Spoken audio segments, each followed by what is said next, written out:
નમસ્કાર દર્શક મિત્રો, મિસ્ટર ગુજરાત ન્યૂઝમાં આપનું સ્વાગત છે। રાજકોટ જિલ્લાના ધોરાજીમાં બની હિટ એન્ડ રનની ઘટના। એક વ્યક્તિનું મોત। ધોરાજીના માતાવાડીનો ઢોળો ચડતા અને સકુરા નદીના રોડ નજીક એક વ્યક્તિ ચાલીને પોતાના ઘર તરફ જતો હોય અને અજાણ્યા વાહને અડફેટે લેતા વ્યક્તિનું મોત નીપજ્યું હતું। ધોરાજીના સોમનાથ મંદિર મેળાના મેદાન નજીક રહેતા અને ક્લીનરનું કામ કરતા અશરફભાઈ રજાકભાઈ ભાટી પટણી ઉંમર વર્ષ 45નું હિટ એન્ડ રનમાં મોત નીપજ્યું હતું। અજાણ્યો વાહન ચાલક હિટ એન્ડ રનની કરી ફરાર મૃતદેહને પીએમ માટે ધોરાજી સરકારી હોસ્પિટલમાં ખસેડવામાં આવ્યો હતો। આ ઘટનાની જાણ થતા ધોરાજી પોલીસ તંત્ર અને ઘટના સ્થળે દોડી આવી ઘટનાની તપાસ હાથ ધરવામાં આવી હતી।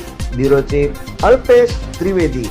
જોતા રહો મિસ્ટર ગુજરાત ન્યૂઝ, સત્યતાની સાથે સ્પષ્ટ વાત।